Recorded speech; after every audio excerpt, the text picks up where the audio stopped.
I never thought one punch could shatter years of friendship, trust, and the fragile balance I believed we had. That night began like perfection, or maybe I just needed it to feel that way. My husband Ryan had been promoted, and we were celebrating at our friend Jake's place. Warm lights, easy laughter, the soft clink of glasses and expensive wine. It felt scripted, like we were all playing our parts in someone else's play. Ryan was the man people gravitated toward.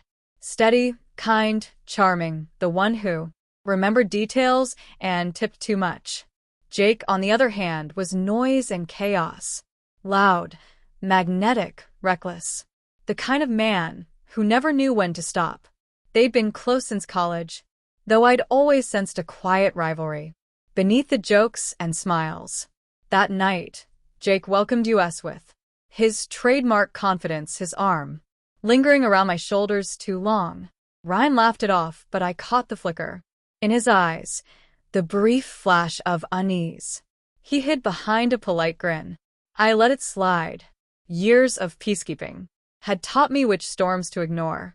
Hours passed. The wine deepened. The laughter sharpened. People drifted out to the patio, music pulsing low under the hum of chatter. I was talking with Jake's wife, Melissa, when a crash sliced through the air, glass, then shouting. I turned to see Ryan clutching his jaw, blood glinting on his lip. Jake stood across from him, chest heaving, hand still balled into a fist. For a breath, the world froze. Laughter died. Music stopped. Then chaos, voices overlapping. Panic thick as smoke. "What the hell, Jake?" someone yelled. Ryan's eyes found mine, shocked, but steady. "I'm fine," he said quietly, wiping his mouth. He didn't hit back. Didn't raise his voice. That calm strength I'd always admired suddenly looked like weakness to everyone else. I stepped forward instinctively. "Jake, what is wrong with you?" But Jake didn't look ashamed. He looked satisfied, almost prepared. "Maybe ask your husband," what he said. Before I hit him, he slurred. The room fell silent. All eyes turned to Ryan. He stayed still, watching Jake, then me, as if deciding whether truth was worth it. "Ryan," I asked softly. He shook his head. "It's nothing. He's drunk." Jake's laugh was cruel. "Nothing? Just your husband talking about my wife. Like she's some past fling." The air cracked open. My pulse spiked. "That's not true," I started. But it didn't matter. The crowd had already decided. Whispers spread like fire. Melissa's face twisted with anger and shame. "Jake, stop," I said, but the tremor in my voice betrayed me. "Oh, come on, Emma," Jake sneered, dragging my name through his teeth. "You really think no one notices how he stares at women when you're not around?" Ryan's jaw tightened. "You're drunk and out of line." His voice was calm, but the break in it told another story. One of hurt, or maybe exhaustion. After that, the night collapsed. Conversations dimmed. Eyes turned away. Jake's version of events spread on its own, rewritten by whispers and wine. Friends I'd known for years avoided meeting my eyes, pretending neutrality while quietly choosing sides. When we finally left, the house felt colder than the street outside. Ryan walked ahead, silent, fists trembling.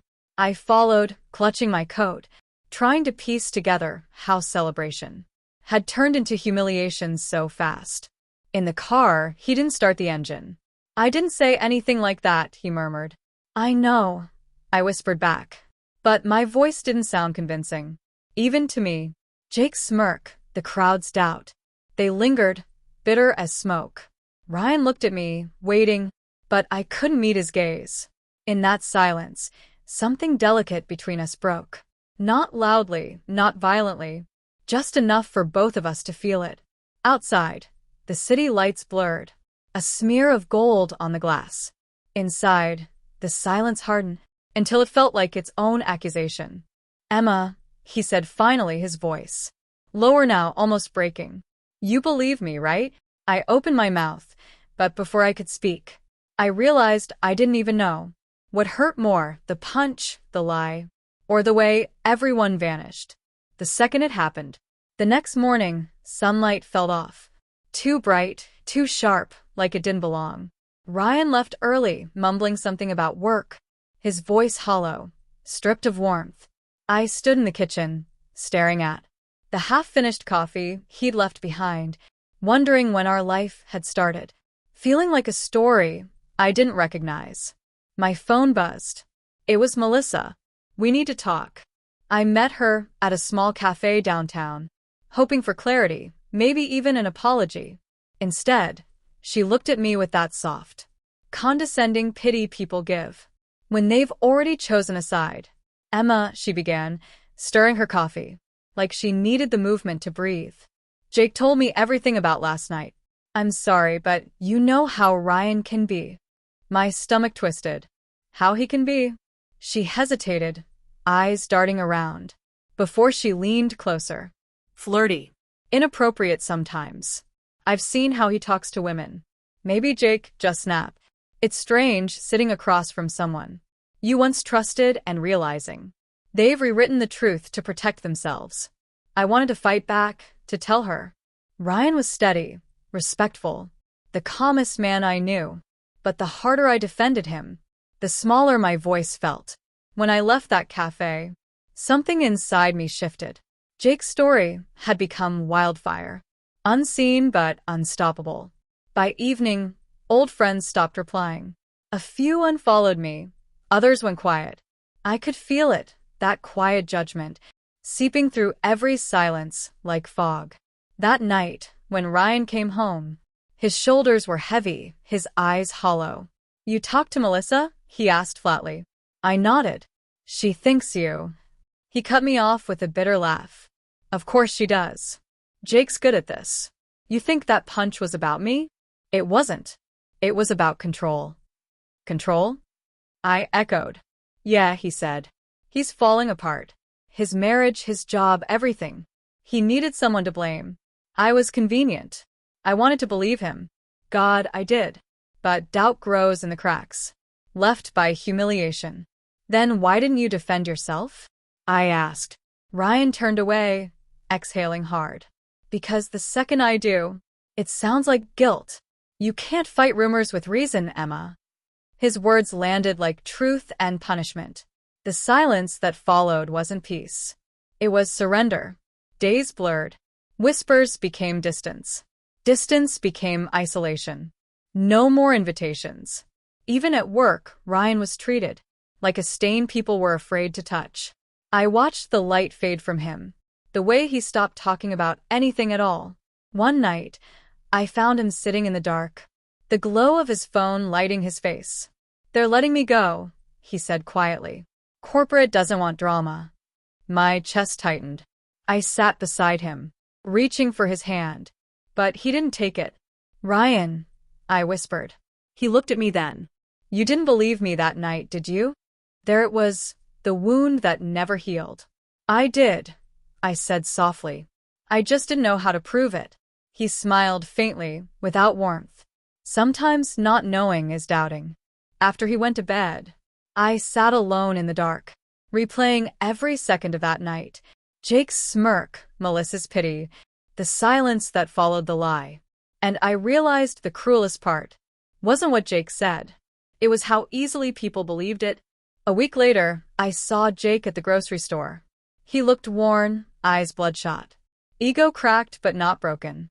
I wanted to walk away, but something in me refused. "You destroy him," I said quietly. He let out a dry laugh. "He destroyed himself. People only believe what they already suspect." "Then you gave them reason to suspect," I said. His grin faltered, just for a moment. "You think they needed me?" They were waiting for someone to fall. And for the first time, I understood, reputation isn't lost, it's taken. People don't crave truth. They crave a story that makes sense of their own. When I got home, his things were gone. A note sat on the counter. "I can't stay where I'm no longer trusted." I read it twice before the tears came. Quiet, restrained, the kind of grief that doesn't beg to be seen. Weeks later, I heard Jake and Melissa split. Someone had seen her out with another man. The irony burned. The same people who condemned us now whispered about them with the same hunger. Betrayal never dies where it starts. It spreads, devouring whoever feeds it. Sometimes I replay that night in my head. The punch, the silence, the stares. And I finally see it clearly. It wasn't the punch that ended us. It was how everyone needed a story to believe. And I wasn't strong enough to stop them. Because, in the end, it wasn't Ryan who lost everything. It was me, the woman who stood in a room full of friends and watched them all turn away.